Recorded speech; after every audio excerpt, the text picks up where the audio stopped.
Hello, in this video I'm gonna get you through all of these controls on JBL Authentics 200 speaker.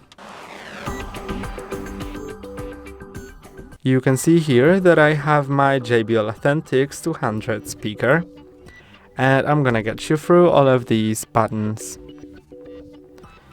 The first one is a play button with a volume wheel. You can adjust the volume by scrolling the wheel.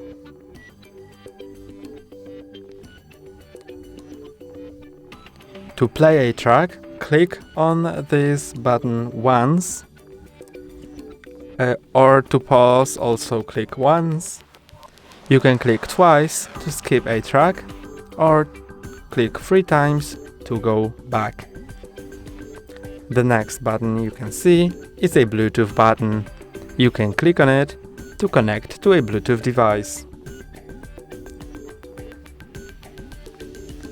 The next thing is a moment button. It's called a moment, and you can click on it to play a playlist that was previously configured as your favorite playlist in JBL One app. The next thing is a treble wheel. You can scroll it to adjust the treble in your music. The next thing is a bass wheel, and you can scroll it to increase or decrease the amount of bass in your music. And the last thing is on the back of your speaker. You can see here that there's a microphone switch. You can switch it off to disable